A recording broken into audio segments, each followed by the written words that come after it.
handshake with LinkedIn. So yeah. So I moved to Goa 7 months ago, and very happy to be here. And Cooper is, I have an old Dashund, Richa. So I'll probably bring him to make Asylum. You'll see him there.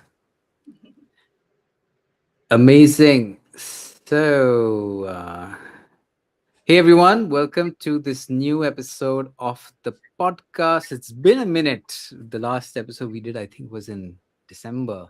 So you might be wondering what we have been up to since then. So one big change is when we last connected, it was called This is Creative AI. The company was called This is Creative AI. And whenever I had this conversation, people are saying, "Are you building a tech product? Is the company meet Karan from This is Creative or this is creative.com?" This is always confusing.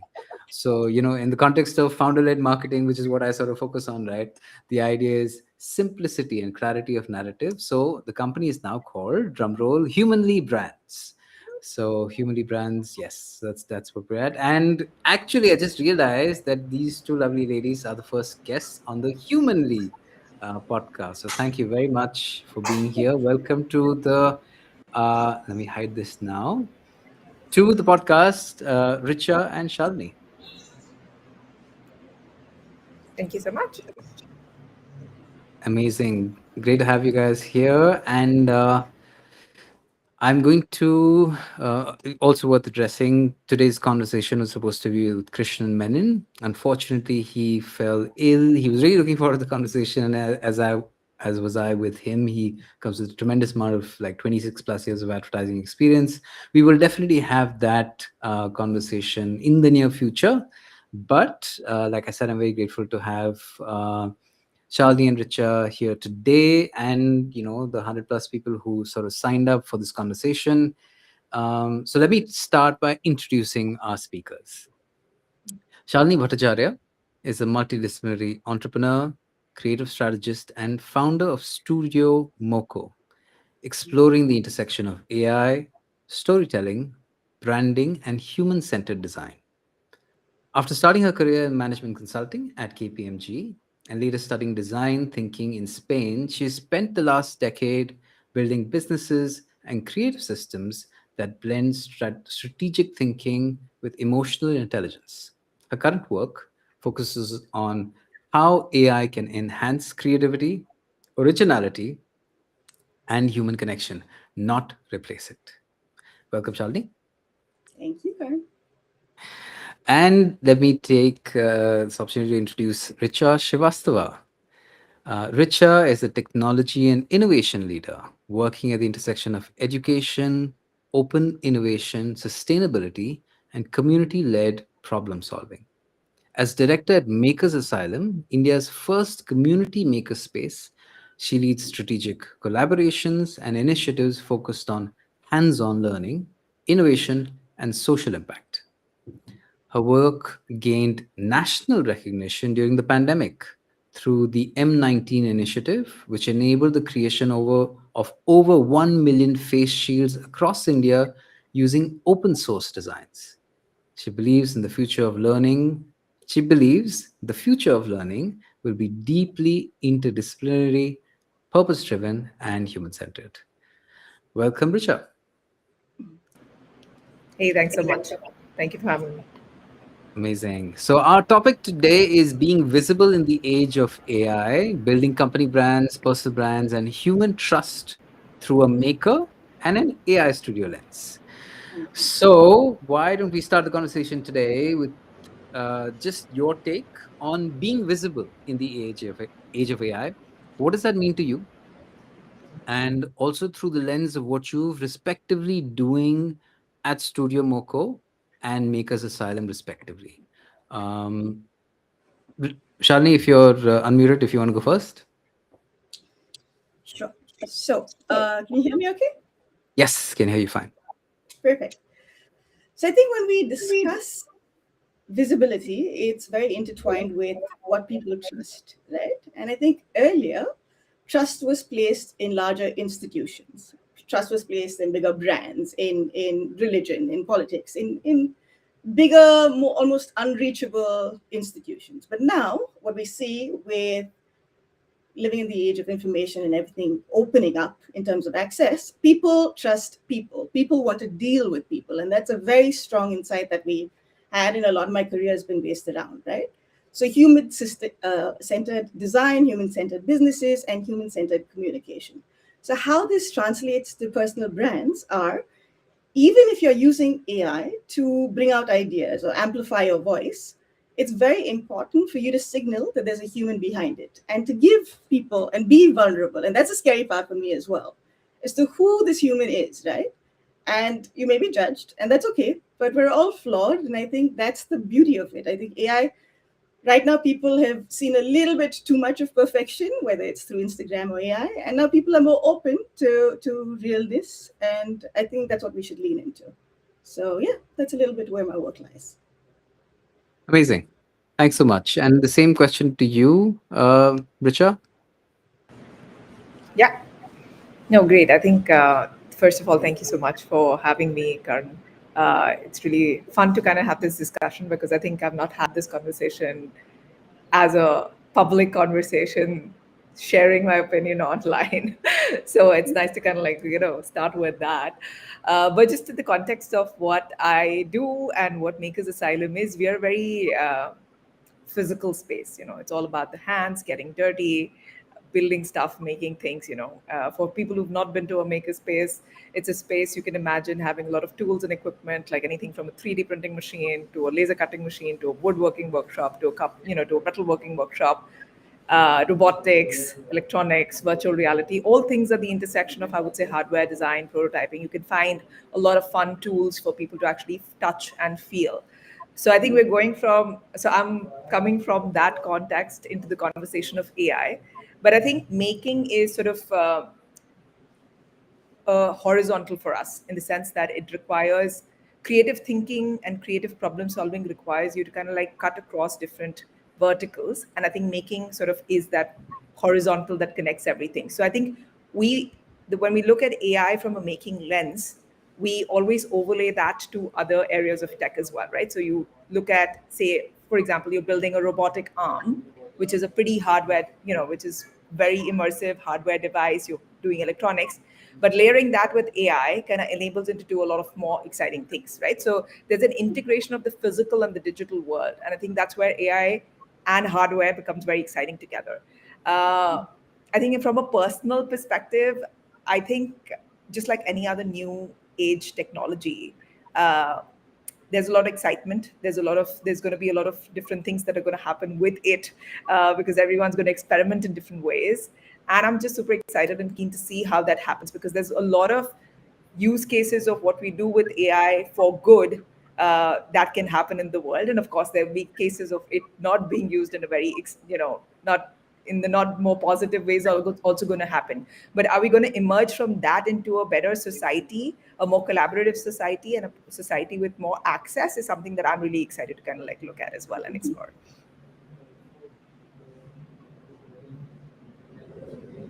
Amazing. Thank you for that, Richa, as I navigate getting rid of my stand, my laptop stand. But what I wanted to ask Shalini was just like Richa sort of shared the landscape of what is the day-to-day tools and the work that she does. Right.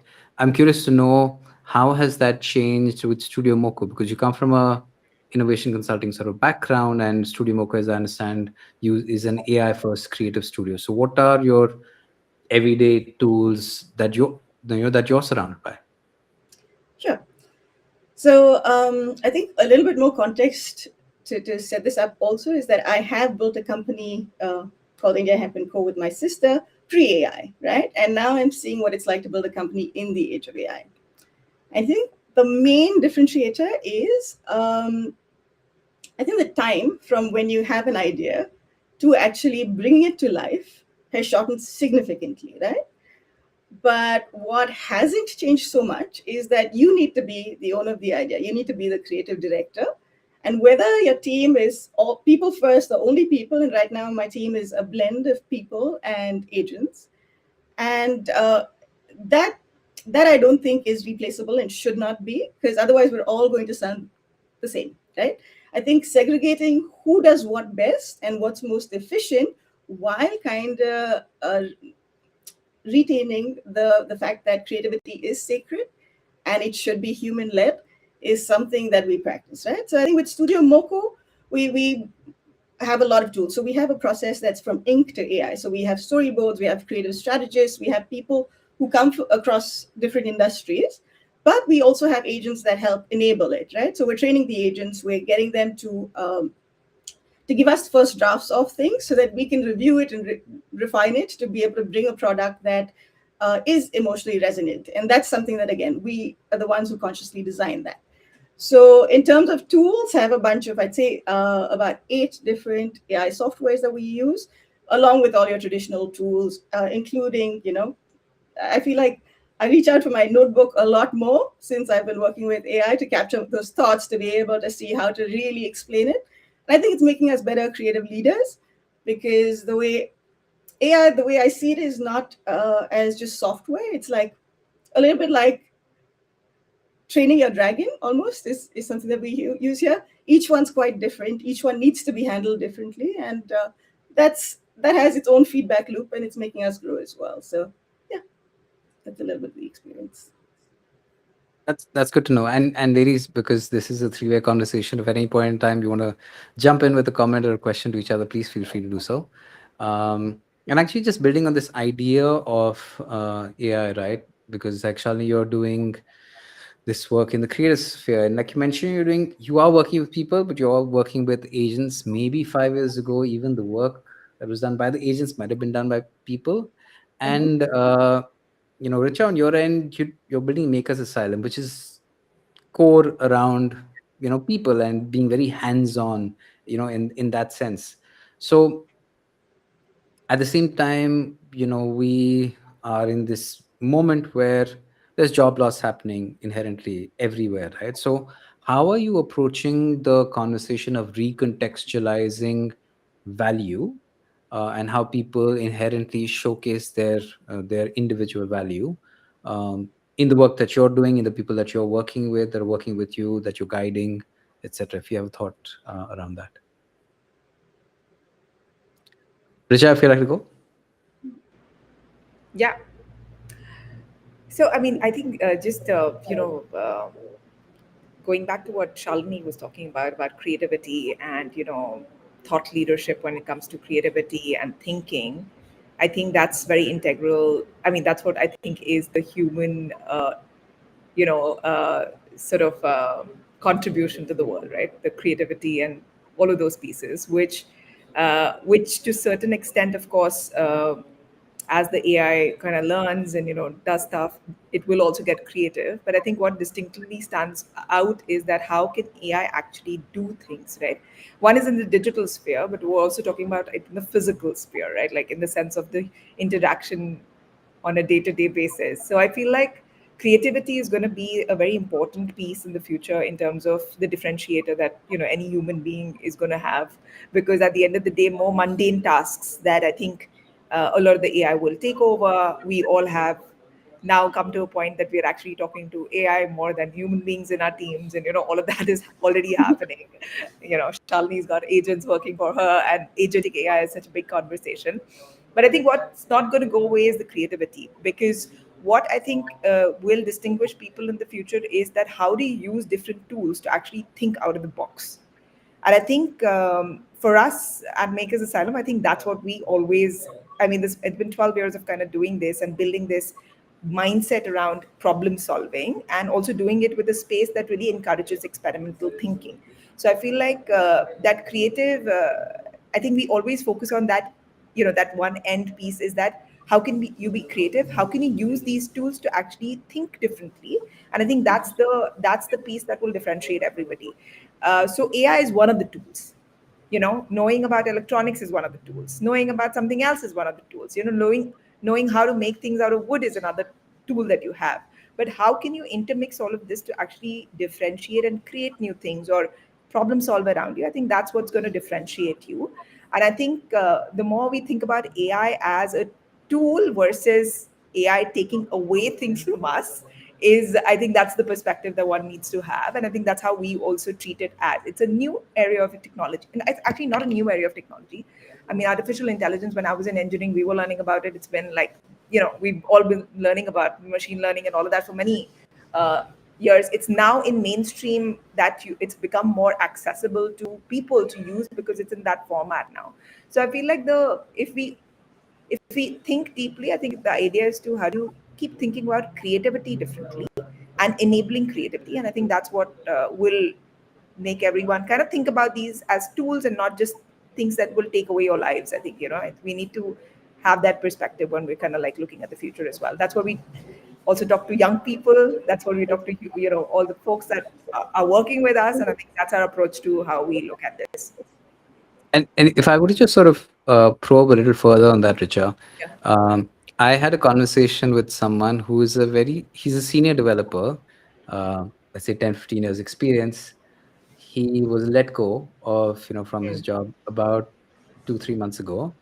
And his question to me was literally, I think he was thinking like, should I start investing in becoming a carpenter or learning tools, learning things that I can do Yeah. with my hands, Yeah. because he's thinking of, hey, I'm in my early 30s. Where is the world going right now? Is it going to Yeah. be like, how it is in the US, for example? In India, labor is cheap, quote unquote. But Yeah. in the US, doing things with the hand is always inexpensive. So you'll have a plumber making $300,000 a year, right? Yeah. So do you imagine there could be that kind of situation happening in India or like these parts anytime soon? I mean, it's a running joke in the maker community that makers are gonna like be the most valuable people in a post-apocalyptic world, Yeah, because that's how they imagine themselves, right? You imagine agree, yourselves 100%. like waking up in a dystopian world, and those are the skills you will need when things go down the drain, right? So I think I think it's important to have those kind of, all of these skills. Working with your hands is going to be so incredibly important in the future because, we all are becoming so digital first, right? So that is, anyways, a first starting point. In India, unfortunately, if you see the history and hierarchy of skills and labor, it's unfortunately very deep in terms of caste division, in terms of various things. Weba, my partner, he came back from Boston to India. And at that time, when he started Makers Asylum, people told him that, you went to Boston, you became a mechanical engineering to become a carpenter when you come back. There's a context of hands-on piece in India, which is absolutely different.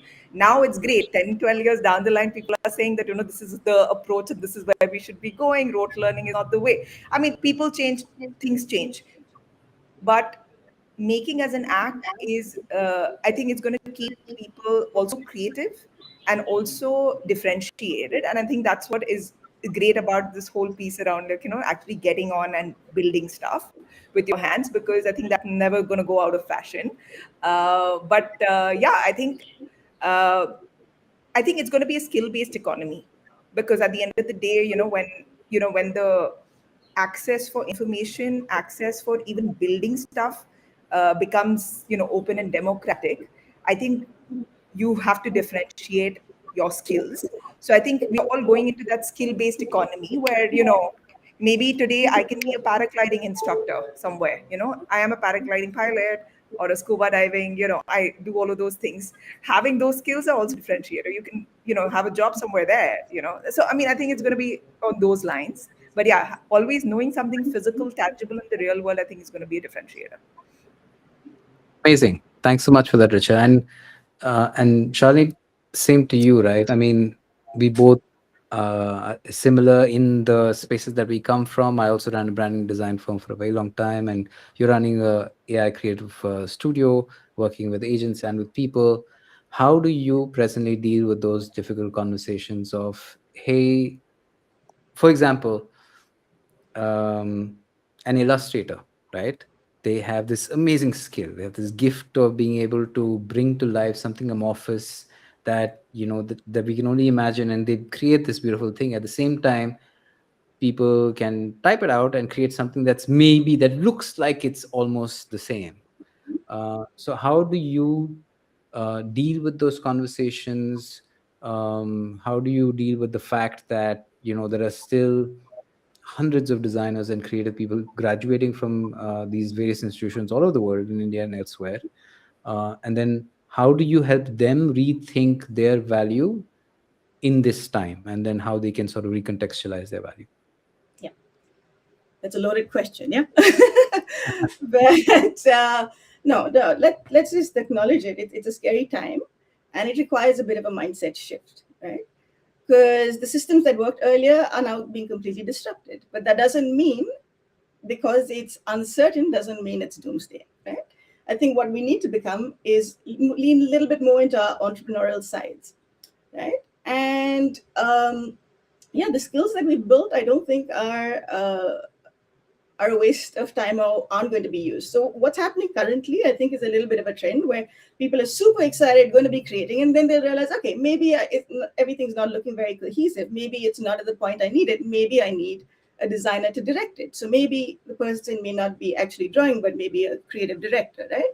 So I think our roles are going to evolve a little bit, and we'll have to see which parts we want to keep, which parts are good at, which parts bring us joy, even, and which parts and whether we want to or not work with AI. But I think the bigger scheme of things, like for example, Studio MOKKO we also have illustrators and designers. So it's a collaborative, right? So it's not just me and the agents, it's people who are bringing their skill sets as well. So and I think we're going to see a little bit more of that. Communities come together to tell stories. And in terms of how to present their narrative, I think that's the question you'd asked earlier as well. I think at this point, personality and a distinct point of view is what's going to differentiate us, right? So telling stories authentically that kind of have that stickability factor where people remember us for who we are, whether we are a community or whether as individuals, I think that's going to be very important. And that's why I think personal brand, it comes back down to that. This is the time, regardless of what you decide to do, I think it's the time to put yourself out there, to be able to also test it and experiment. Like we're all learning live at the moment, right? See what sticks, what skills are needed. We're all pretty, I think it's time to put ourselves out there, see what works, and get a little feedback from it. So it's scary, but it's exciting. I think there are a lot of new opportunities that are going to come from it. Yeah, and I think I remember seeing this. Thanks for sharing that, both Richa and Shalini. To build on that, I remember the first time I heard this concept of adaptability quotient. There was this gentleman who framed it, Amin Tufani. He spoke on the Singularity University stage in 2019, and he was running this organization called adaptability.org for a little while. And at that time, he talked about the fact that when the rate of change itself is happening exponentially, which is exactly what we're experiencing in this AI moment right now, right? Just the ability to adapt is going to be the single biggest sort of skill, or one of the single biggest skills that you will have that will be needed at that time. And it's amazing that in what Richa you were talking about, you referenced thought leadership, and Shalini, you mentioned personal branding. And I'm sort of circling back to our conversation also. The focus, what I focus on, is essentially helping leaders put out a clear signal now. And I think it's also important to have clarity on what are the components of that signal, right? And to the people viewing, I think in the last, say, 20 minutes or so, you've heard a lot of what both Richa and Shalini are passionate about, what they do, who they work with, what is it the impact that they hope to create in their communities, in their circles, and I think, like we've heard both of them talk about trust and human connection, blend of people and agents, creativity as a core differentiator, whether you're holding a hammer or a paintbrush, or a mouse, or a trackpad, etc. But having a personality and having distinct point of view, as being in a skills-based economy, that being a big opportunity. So given that these are a few different things that you're both are respectively passionate about, and I know that I can see that both of you all are looking to be more active on LinkedIn and putting out your own sort of personal narrative. So Shalini, if I can start with you, how are you personally thinking of that? Because one of the things I tell when people that I sort of work with, is that it's very important to create like a narrative arc. What is your hero's journey that you want to put out there? So how are you thinking of that? Everything that you've talked about so far, how you think you're communicating that? And also, if you could just talk a little bit about, okay, this is my day to day. If I have to put out a post, uh, whether you do it that morning and you put it out, or do you do it on a Saturday, you put three together and then schedule them? I would love to know more. Yeah, so this is something I've actually struggled with for a long, long time. So I'm very comfortable being behind brands and telling stories and channeling my creativity, but putting myself out there has been very scary. So what finally led me to it, and I think this is quite recent as well, is I couldn't find the alignment of, I said, okay, I have these tools and I have these new set of skills to be able to bring all these ideas to life. And I'm a very creative person. But how do I present that without taking away or damaging the brand that I'm trying to build, right? So it helps for me when I think of myself as a brand that's a little bit separate from who I am, right? And what is the story I'm trying to tell? And I think the first point is to be able to connect with people. So from using personal examples, things I care about. So recently I put out a post with me and these elephants, and that was like a childhood dream of mine to go to this rescue center. And I think people really connected with that. They just see a person behind the, not the person in the suit, but behind the suit. And the idea is to be able to mix it up with, so I've worked in editorial as well. I've worked, I have a creative career. So it spans across different things. And sometimes that's a storyline that's a little bit hard to put together, but I think I'm going to lean more into it than fight it, because that is my career and that's given me a lot of different experience, right? So what I sat and did was I gave myself a week to sit, and I'd go to my coffee shops. I'm doing a course called The Artist's Way. I'm not sure if it's a very interesting book. I'm on week 3. And one of the tools is to get out of your mind and write 3 pages every day, right? Get all the clutter from your mind out. And after that, I feel like, okay, I have more clarity. It's just less noisy. So that's why I start penning down my ideas. And I am better at batch processing, right? So I come up with the ideas, I'll write a bunch. For me, being out in nature and not in a regular spot just breaks rhythm as well. So it helps creativity flow. So came back with, say, about 7, 8 ideas. Then I got my AI also involved. So this is another thing I've started doing, which has helped. We've asked it to act as a reporter or a journalist and ask me questions about my career, and I tell them about my audience, etc. And then we pull out these different insights. And so maybe my ask me like 10 questions. And based on that and the ideas, I kind of connected it, went back to writing, and then had like a little bit of a tennis game with my AI. And now I have things that feel more like me. And again, going to be experimenting a lot, but I feel like it touches my curiosity. It also presents things and ideas that I'm passionate about. And I've already, from just a few posts, seen people like connect or message. And I think those are interesting indicators that it's clicking. It's resonating. Amazing. And just to sort of build on that, because I know that you were at KPMG for a while. You've done independent consulting. I think you were at Frog also, or Fitch. I was at Smart Design, but I've worked with Frog on the client side. Yeah. Amazing. So, and then you're doing Studio MOKKO. In between, obviously, you were at India Hemp Co, your co-founder over there, which is went Shark Tank and all that. So again, because quite often, and I have a similar question to you, Richa, because you've also had a career across a few different spaces.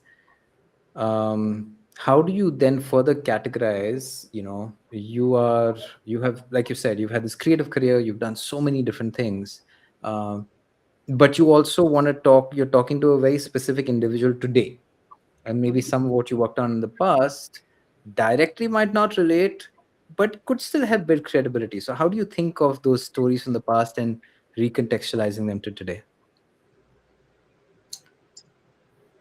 So should I take this one? Yes, yeah, that's cheap. So what I figured through this process also is that not every story has to be presented. That's why I have a portfolio, right? So that's there. And now, depending on what's clicking and the flow that I'm currently in, whatever seems relevant. So I have an updated portfolio, and I also refer to that when I'm getting into this creation mindset, right? To see if there's anything that resonates. So the idea is not to force fit it. The idea is to keep a continuous conversation going, and whatever feels natural at that moment will be presented. But this is I'm going for the long haul, right? So I'm sure we'll talk about a lot of things. Amazing.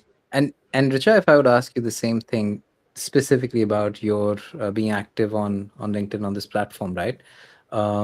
You are presently part of Makers Asylum. You're building Makers Asylum. You're also building Drill Press Cafe. And you were working at with the government of Andhra Pradesh, and even before that with Idea Cellular, right? So many different kinds of experiences. How do you think of, because like I said, a lot of people that I sort of work with, they're not sure what to start with, what to put out there, what's actually going to resonate or be relatable to the person that you want to talk to here and now. How do you think of that, and how do you think of your just creating communication and putting out there on this platform? Yeah, I I think uh, I think social media in general is becoming stressful. I feel like, because I also look at, like, handling. I I'm looking at Make as a brand as well. Looking at yourself as well. Personal branding has become such a big conversation suddenly now. This used to be like a personal branding was in physical spaces back then. Now it's become more social. Anybody can look at it. So I feel like it's already pretty stressful. And given that, one has to do like gazillion things in the day. I just recently gave birth. So I have a 5-month-old baby, and then I have a 3-year-old toddler at home. Plus, you're doing 10 other things. So I tend to look at the piece around communication is something easy that you can quickly do, versus kind of getting into too much thinking. The likes of the reason why it was called Instagram back in the day was because it was supposed to be instant and not so performative, unfortunately. So I still am in that era. Maybe that's not a good way to be in, but I feel like I'm just more focused on kind of like keeping it bite size, so that you have 15 minutes in the day, maybe, to, although I spend a lot of time on social media kind of like doom scrolling and all of that. That's a separate piece altogether. But just for putting things out there in terms of my own stuff, I think I try to keep it like super short, like 15-20 minutes. I think about easy ways of kind of like putting it out. If it's we are at Makers Asylum, of course, we're very visual in terms of taking photographs, pictures, video, all of that. I don't even believe in editing a lot of it. I just go ahead and just post what it is, because it just gives everyone the reality. With so much performance happening, unfortunately, out there, so much editing and all of that happening, unfortunately, the raw bit is something that I've always thought that is just the best way to kind of do it. So I think I just keep it like super short, super raw. What it is what you see, and I think that builds a lot of trust in people, in the sense of they understand your story from a behind the scenes kinds of perspective, right? Like, you're kind of seeing the person, you're seeing the real stuff. And I think that's what's going to be anyways in the future. Hopefully that's, I mean, I think now social media has come back to that whole format of being raw. I think I was doing it personally for many, many years now, but I think it's come back to the whole algorithm of, you see a lot of people have their faces, they're ranting, rant is all in action again now. So I mean, everything is just around the fact that you need to show it to be real. So I think that's where I think it needs to be real at the end of the day. And I think I just focus on that 15-20 minutes in the day. If I need to put out something, what really spoke to me, it was something exciting that I wanted to share, and I just go ahead and just put it out there. So that's about it. I think there's no strategy to it. And that's fine. You need to sort of do what works for you, right? But then how Yeah. do you think of just sort of week in, week out, at least putting out one piece of communication or two Yeah. pieces, etc. How do you, what do you have a system around that, or Yeah. you put like a particular day of the week aside for that? Yeah, at least from a on a personal front, of course, I keep it like very how I feel, and I go about that bit of it, because there are certain moments and there are certain things that I want to definitely speak about. So I would definitely think about those points in the week and put it out there in a way that, it's at least I'm doing it. It has to be consistent. So I want to make sure that the consistency matters to me. So even if it's not perfectly polished or if it's not there, but as long as it's kind of like consistent, I try to keep that consistency on from a personal perspective, I would say. For Makers Asylum, of course, there's a team. We work on thinking about it beforehand. We have a lot of content that we captured in a certain format. So all of those strategic kind of interventions around how we want to capture content that deliver communication is planned in advance, and we try to keep it again easy so that it's consistent and you can keep on it, because I feel like if you don't keep it easy, you would not even do it, and then that's the problem. So then, I mean, do you feel that in some ways you also have the benefit of having a team, and they can sort of candid, even you, let's say you in the work that you're doing, they can capture some of the candid moments, and then you can use those in some of your Yeah, communication yeah, that you're yeah, putting out. yeah, yeah, of course. I mean, yeah, that goes hand in hand, I think. Because at least as a team, we're always looking at good, I mean, documentation, I think, is part of making anyway, because we also do a lot of open source work. All the projects are open source, so documentation is anyway something that we really believe in. Formatted documentation, not so much, but definite raw documentation is what we've anyways been doing for many years. So I think just having that and using that into also putting it out on my personal feed, I think shows people the context of what we're doing, and of course my personal take on it as well. I think mostly my general voice on LinkedIn is also very personal. Of course, I talk about Makers Asylum, but I also want to talk about how I'm feeling about it from a third party perspective as well, just as an individual. So I think I keep those bits of it aligned. Yeah, but that's just, I think I just wanted to keep it easy. For me, that's the priority. If it's convenient, it's easy, then you're doing it. Yeah, 100%. Completely agree with that, because I think it's very easy to think of, okay, this is easy, but then you like the idea of doing something a certain way, but then you realize that the operational bits around it are a little bit more difficult, and then before you know it, it falls by the wayside. But then you're leaning into something which you being true to yourself and saying, listen, I don't want to edit myself. And I think that's a great way of approaching it in general, because like you said, one point in time, everything used to be instant and therefore Instagram, but now a lot of it is performative. And in that time, this raw, being real kind of idea sort of works a lot better. And I mean, if I were to relate that to what you're sort of doing, Charlie, in the work that you're putting out, right? On one side, we have one leader who's saying, hey, you know what, I want to put like unedited stuff, and I want to put that kind of thing out there. How do you strike, Shalini, to you, how do you strike that balance in the work that you're putting out there? Because a lot of the work that you're doing in as Studio MOKKO is, as I understand, and correct me if I'm wrong, primarily sort of driven by um, you know stuff that could be perceived as synthetic. So how do you strike that balance, or how do you have that conversation about where it should be, where do we lean into something that's synthetic, or how do we even make something synthetic look real and believable? How do you think of that? Yeah. So I think for us, it's about making it look real, in terms of adding texture, in terms of adding layer, in terms of adding emotion to whatever we're creating. That said, it's not to fool the audience, right? So a lot of times with my clients, we're experimenting with animations, we're experimenting with stop motion, with different media like multimedia, and it allows you to do that. And the idea is to be open about the fact that we are using AI. It's not a dirty word. But what has happened is that the way people were introduced to AI, usually they've seen something, fallen for something, and then felt like, I was deceived, right? But that's not it. It's just another tool that enables you to tell a story in a way that can be very resonant and very authentic. And that's the area we're exploring. Okay. And one second. I'm just going to quickly take a look at. There was a question which was at the top of my mind, and I have just sort of lost my chain of thought because, yeah. So I was to sort of build on what you were saying, Shalini. Something that you said actually earlier, which I thought was really interesting, in this idea of how is it that you keep something real, right? To build on what we were just talking about, synthetic versus real. So for example, I find that a lot of the time when someone wants to put out communication, I think we all sort of see it now. There's a lot of communication out there.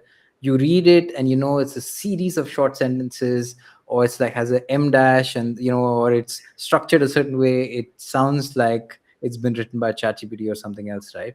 And I think the more people sort of do that, over a period of time, people, if let's say I'm seeing a lot of content from Shalini or seeing a lot of content from Richa online, and then I have a series of offline conversations with them, I realize that they don't talk that way online, or they don't talk that way offline, right? So people can sort of see that also. And to that, one of the things that I was telling another client recently, which I find as a hack that works really well, is if you have clarity on what you want to talk about, right?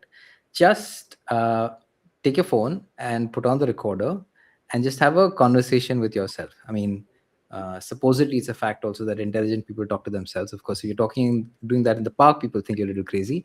But if you're having a conversation with yourself on the voice recorder, and you take that and you transcribe it and use that as the basis for whatever it is that you want to put out there. I think at a lot of the time, so many leaders have so many amazing things to say, but then it's very easy to get caught up in, oh, this draft looks so interesting, and it makes me sound so intelligent, etc.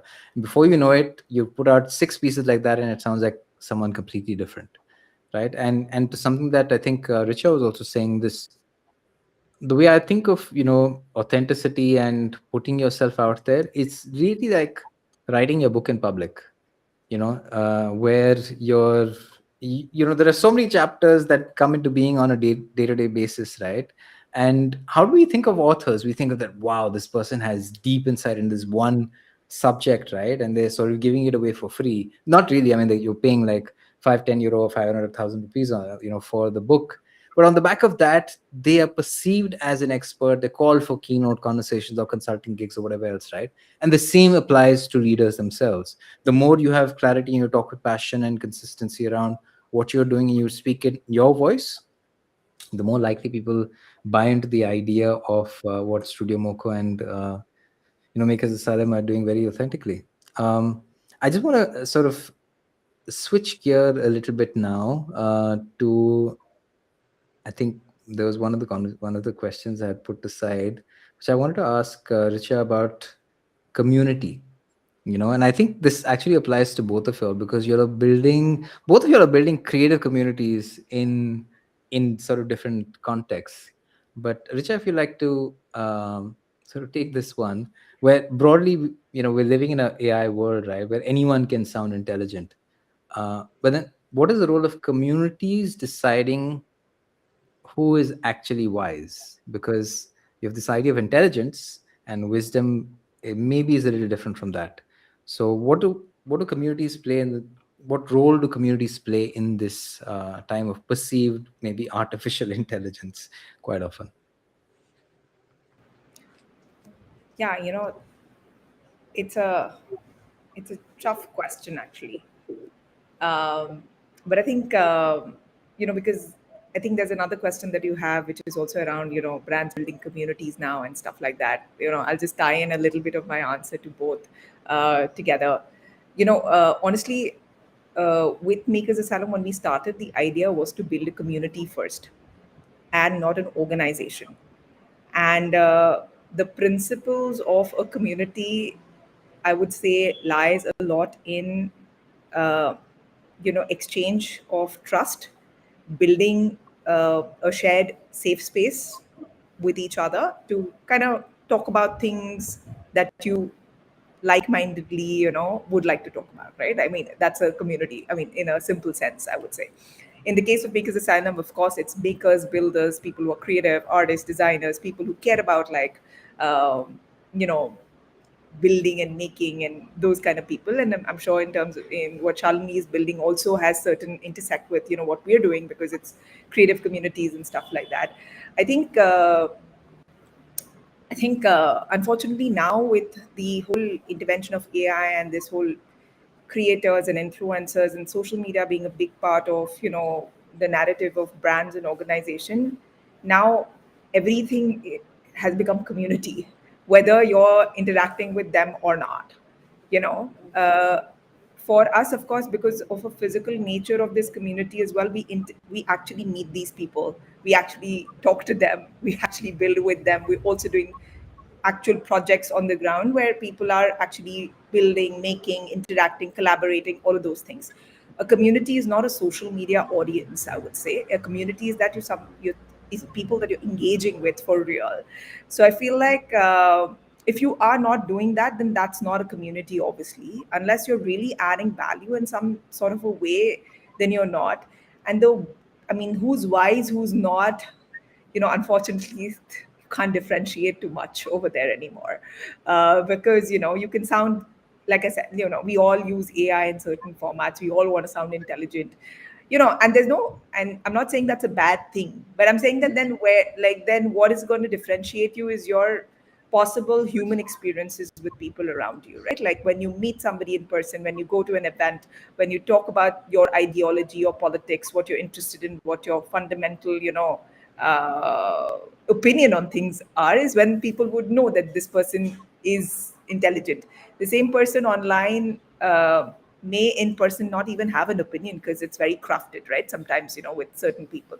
So I feel like that physical interaction obviously differentiates um, the value add that you can create for communities. And I think that at least for us, at least it means a lot, because we of course run a physical space also, so we care for that interaction as well quite a bit. So I think, yeah, I think that's my little bit of whatever. I hope I've answered a little bit of your question, but that's my take on that, that question around communities. For sure. Thanks for sharing that.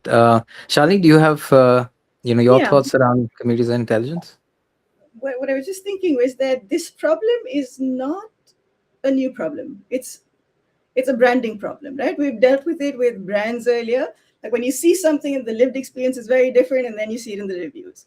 What we're seeing now is in personal branding. How does that translate? And it goes back to, I think, before we put things out, there's a level of self reflection and understanding that we need to figure out who we are, like who are we authentically? Because once we let AI take the lead on that, everyone's sounding the same. Our dreams are all the same. I was reading something today about how there's parrotism, right? Because AI is getting information that exists. There's nothing original about it. So once we lead the conversation and use AI to maybe develop that thought and amplify it, I think that's a way to stand out, right? To have a clear perspective and be emotionally resonant, be strategic about it even. And not because AI sounds smart, sometimes it's like, okay, let's just outsource that opinion. But no, I think we need to be a little less lazy. So we need to figure out who's doing what, and that'll take a little bit of play and a little bit of back and forth and experimentation to arrive at it. Um, but yeah, I think at the end of the day, it's the communities you'll be building are the people that resonate with what you're saying and the value that you bring, right? Like Richa was just saying. So it's that. So the communities are going to be quite distinct. Maybe they'll be like an offline as well as an online one. Um, but uh, but yeah, I think it's time for personalities and distinct point of views to shine now. Amazing. And actually, I think we have a question from Moindrila, which is very closely related. And I'll read the whole question here. She says, related to something that both of you just said. She says a question on community branding. As a founder, we pour a lot into crafting a brand or distinct brand identity. At the same time, I, Moindrila, believe in community-led branding. How do you work on protecting and retaining your community's brand identity from unintentional dilution from the community when AI makes content creation so accessible? So you have a sense of a particular brand, you want to sort of put that out and build that out there. But when content creation is so rampant and anyone can create it any which way, how do you then retain the community's brand identity from being diluted by the community itself? You have a thought on that, Shalini?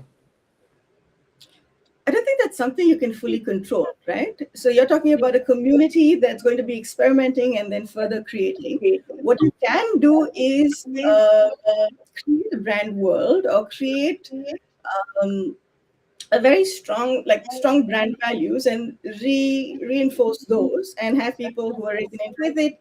Maybe there's some level of direction you can give it. But if I knew the situation a little bit better, or what kind of industry, maybe I can give you a more pointed answer. But that's I mean, that's I know that Wonderla is actually building a women in tech community yeah. over here, and obviously it's like for me also, I'm building something called Poi, which is again an AI community over here. So when there is so much that anyone can sort of create, this classic thing of brand systems or brand guidelines, right? Even with Makers Asylum, you know that you have a certain kind of look, a certain tenor, you speak a Yep. certain way, even as Studio MOKKO itself. Yep. Now suddenly, if you in wanting to include everyone, how do you keep that tension of, hey, this is okay but this is not, that's really difficult to do, right, when the tools are available at everyone's fingertips? Maybe there's an opportunity for a new role to emerge, right? Like to ensure that it's consistent and in line with the brand that you're creating, if that's something that's really important. So maybe there's a new role there that's more like a training, and maybe that trains the AI these people are also working with. Maybe there's an opportunity there to create something. Oh, that's interesting. So, like, I mean, notionally, if people were to use the centralized tool, is that okay? We'll democratize. Anyone can create the communication, but you use this fork of this overall tool. So then the system is constantly created on what everyone's creating, but then also helping. There are some guardrails in place. Yeah, or it could be code itself, right? So you could code whatever the system's supposed to look like, Huh? and depending on what tools are available, have that code integrated so that what they're creating is in line. And maybe there's back and forth initially till you train to ensure there's complete alignment. But if that's something that's really relevant to the brand and important to you, that's something you can use tech. Amazing. Thanks for sharing, Shalini. Richard, do you have any thoughts on this same question? Because you're obviously dealing again with the large community. I know that you have a brand team, but then I'm sure there are lots of lovers of Makers Asylum as an entity and as a brand, right? They're constantly putting stuff out there, and you get tagged, and maybe sometimes you feel that, okay, listen, that isn't quite on brand, and we wish they hadn't. Or so, how do you manage that? I mean, for the most part of the brand building of Makers Asylum, I think it was only like a one-person team. It's only in the recent times that we've gotten more people on board. Uh, but uh, um, but honestly, we don't get into that bit of it. Honestly, like if I think making as a action or as a passion for somebody is a personal story. I think the way that they represent it, it does not matter, because I think at the end of the day, if somebody really connects with the idea of building and making, it's great. Like they're expressing that in a format wherever that they have to. I think what we really care about is the sort of the cultural context of the mindset, or the community in general. Like what I mean to say by that is that as a maker or as a space, there are a couple of things that we care about. We care about, okay, fine, if you're building on a project, if you've built on somebody else's project, please give credit back to that person, right? You've got to acknowledge those things because it's an open source community, for example. So that's a big fundamental kind of value of somebody who's aligned with the community, right? So if you don't do that, then yes, then you're not kind of like going by the rules of what, or not the rules, but at least what we believe in as a collective, right? So that's one, for example. Like the other bits of what we think about the values of the space is that yes, anyone of any age and any background can start making at any point in time. You don't have to be from a certain kind of a it doesn't have to be a very new age tool like 3D printing. You can start with something small, bringing artists, designers, people together, curating spaces to hold to offer skill or share skills. Like the sharing is a big deal and a big part of the community value, right? So if you're doing that, then that's great. I mean, in terms of the brand persona, I would say like online, uh, I don't need to get into that if somebody else is posting. I feel like it's fine for us. It's okay. We understand how we want to position ourselves, or where we want to be. But like in terms of value, if you are building a community and somebody else represents that value in any format, I think that's okay at the end of the day, because community spaces need to be open to that. Because if you're democratizing it, you can't have control over that, but you can have control over what you're as a collective kind of feeling about that community value, and it's that somebody saying that and translating that in whatever manner. I think that's absolutely okay. Yeah, Amazing. Thanks. Yeah, go ahead. just Go to ahead, add to Chad. that, I agree with you, Richa, because I think a part of being creative and experimenting with technology is also to be inclusive and to make the mistakes together. I think that makes it a bit more real, right? So how you want to present and what you decide to showcase on your page is completely up to you. But I think trying to police it, and this happened with India Hemp and Co as well. We had people who were getting more into nutrition and getting more into the gyms, and that's part of what we wanted to do, right? So it may not be in the format or may not be aesthetically a match, but that's something that exists, and that's the impact we're having, and we're very proud of that. So yeah. That's amazing. I was having, and to just build on what both of you shared, I was having a conversation just before this actually on a different podcast. And um, I was saying that in the context of personal branding, or like say branding in general, right? The way I would think of it is, maybe today your company brand can just be a very simple one page one. What I would lean into more is the core people, is let's say 5 or 6 people who are part of this team, putting out different perspectives, right? So, and the way I think of it, branding also, whether for a company brand or for a personal brand, it's a change management conversation. You are at, say, stage zero, you haven't posted at all. You want to create a certain perception, but you have to take people along the journey, right? Mm. And today you have a one pager as a website. You put out all these different pieces of communication. Before you know it, over 6 months, you have all this data, of people interacting, engaging, and then actually that is the lived memory of the brand, right? Yep. And so that can then inform the next version of the website. So exactly, to build on what both of you have said, right? Because you might set up things like Maker Asylum is a physical community space, but then every company also is, you're creating communities in itself, and it's important to sort of keep them engaged. We're down to the last 2 minutes. I want to get a quick question. Time sort of flown by, but as a closing thought, given that this is about overall, we've talked about so many different things, but I'd love to know from you all, both you, Richa, and Shalini, if there is a specific individual, whose personal narrative that you admire, whether it is from within your communities or people that you follow online, and why do you think they stand out for you? Question. um, Like for me, this is a common one, right? In India, a lot of people are big fans of Anand Mahindra in how he's very witty, he's very on point with his communication, and very concise. And then on the other end, you have someone like Kunal Shah, who will write literally one sentence or two sentences, but it's so sharp, and it'll get engagement. And on the other end of the spectrum, I like clients that we're also sort of working with, they put out really detailed sort of story posts, but then people relate to people, right? And therefore, like, a story narrative works for them. So any personalities that you follow that you think are interesting? yeah, so I have two. One is Esther Perel, right? So she is a psychologist. She does a whole bunch of things, but her whole thing is how to connect better person to person, whether it's relational, at work, etc. And she's played with so much. So she's come up with this game. I'm a fan of her work. She has a bunch of TED Talks and stuff. Just a lot of value and like human insight. She does a lot of reels and short format content, but it really leaves you with an aha. And the second is my sister, actually, Jayanti. So she draws a lot from her personal experience, and she writes beautifully. So I think those are two very different styles, but yeah, both are quite impactful and both I admire. Amazing. Thanks for sharing that. And I'll share both their links in the comments after this live is done. But Richa, any that you're inspired by and why?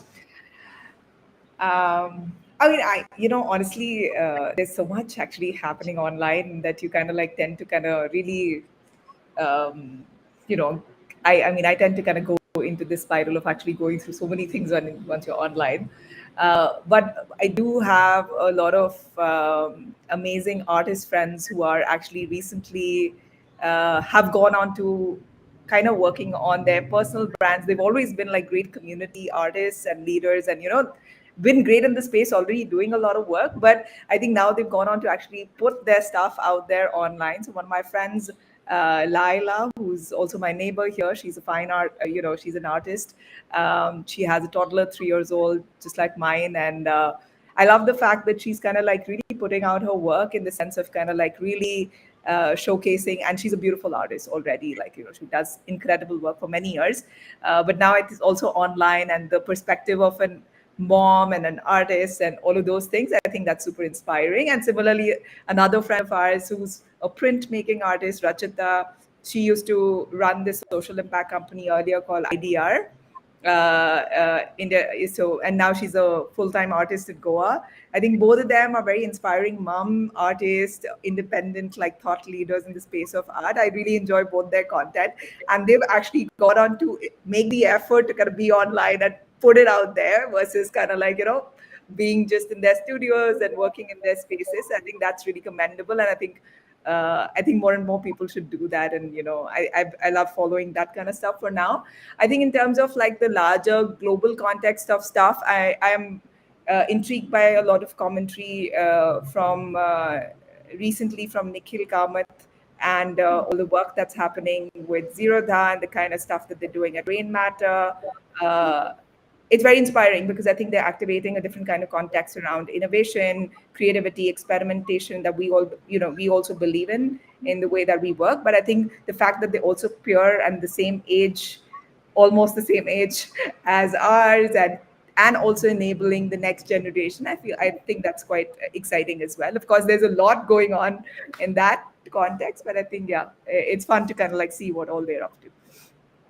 Amazing. And thanks for sharing that. And you should know that Shalini's sister Jayanti works very closely with Nikhil at Rain Matter.